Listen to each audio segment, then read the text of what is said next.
এটি পৰিয়ালৰ হিয়াভঙা বিৰণী পুত্ৰৰ তথা যুৱকৰ সন্ধান বিচাৰি হাহাকাৰ মাতৃৰ লগতে গাঁওবাসী নিজ ঘৰৰ পৰাই নিখোজ যুৱকগৰাকী নিজ ঘৰৰ পৰাই নিখোজ সঞ্জীৱ পাটৰ আজিৰ পৰা প্ৰায় 2 বছৰমানৰ আগতে আবেলি 4মান বজাত অলপ ওলাই যোৱাৰ লক্ষ্যৰে ঘৰৰ পৰা নিখোজ হয় মৰিগাঁৱৰ পাতিদৈয়া সঞ্জীৱ পাটৰ নামৰ এজন যুৱক পৰিয়ালৰ সকলোকে এৰি থৈ ক'ত গ'ল সঞ্জীৱ পাটৰ ইয়াকে লৈ পৰিয়ালৰ লোক আৰু গয়া ৰাজ্যৰ চিন্তিত হৈ পৰিছে এই খণ্ডপত পৰিয়ালৰ লোকে মৰিগাঁও জিলাৰ আৰক্ষীৰ চকীত এখন এজাহাৰ দিয়ে যদিও এতিয়ালৈকে কোনো সংসূত্ৰ পোৱা নাই এদিন দুদিনকৈ প্ৰায় 2 বছৰ উকলি গ'ল পিছে এতিয়াও পৰিয়ালৰ লোকে কোনো সংসূত্ৰ পোৱা নাই মৰিগাঁও ভূৰবন্ধা পাতিদৈয়া সঞ্জীৱ পাটৰ নামৰ এইজন যুৱক সন্ধানহীন হোৱাক লৈ এতিয়া পিতৃ মাতৃ পৰিয়াল আৰু গাঁওবাসীৰ মাজত হাহাকাৰ সন্ধানহীন কেন্দ্ৰীয় চৰকাৰৰ ডাক বিভাগৰ কৰ্মচাৰী সঞ্জীৱ পাটৰ আজিৰ পৰা 2 বছৰমান আগতে ঘৰৰ পৰা নিখোজ হৈ আছে কিন্তু 2 বছৰ উকলি যোৱাৰ পিছতো সঞ্জীৱ পাটৰ ঘৰলৈ উভতি অহা নাই পৰিয়ালৰ লোকে বহু ঠাইত বিচাৰ খোচাৰ কৰাৰ পিছতো কোনো সন্ধান ওলাব পৰা নাই সঞ্জীৱ পাটৰ এতিয়া সঞ্জীৱ পাটৰ বৃদ্ধ মাতৃ অসহায় পৰিয়াল আৰু গাঁওবাসীয়ে সঞ্জীৱ পাটৰ বিচাৰি ভাগৰি পৰিছে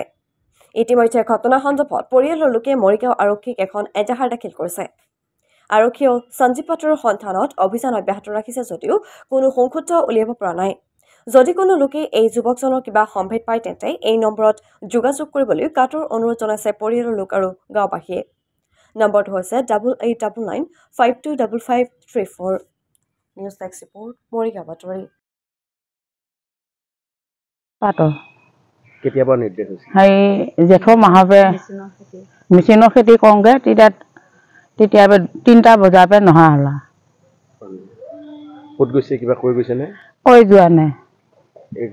একো কৈ যোৱা নাই ল'ৰাটোৱে কিবা কৈছিলে নেকি আগত চাকৰিয়ে কৰে চাকৰি কৰে বাই বুজিয়াত চাকৰি এৰি থৈ গৈছে কি চাকৰি কৰিছিলে পিয়ন চাকৰি এতিয়া কি ক'ব প্ৰশাসনে কিবা জনাইছে নে আপোনালোকে পুলিচৰ জনোৱা হৈছে নমস্কাৰ মই এই চেনেললৈ ধন্যবাদ জনাইছোঁ ঘটনাটো মানে ল'ৰাজন মোৰ খুলখালী হয় ল'ৰাজন মানে প্ৰায় আজি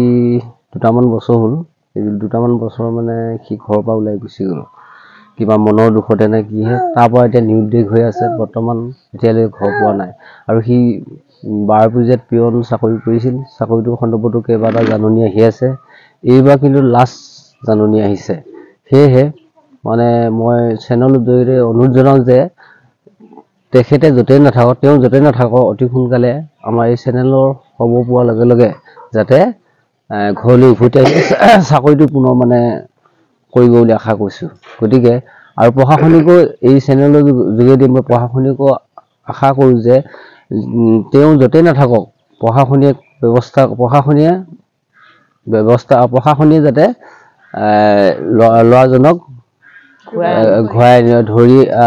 য'তে দেখে ত'তে ধৰি যাতে আমাৰ এই মোবাইলৰ ফোনৰ জৰিয়তে যোগাযোগ কৰি আমাৰ যাতে ঘৰত উপস্থিত কৰাই দিয়ে তাকে মই অনুৰোধ জনাইছোঁ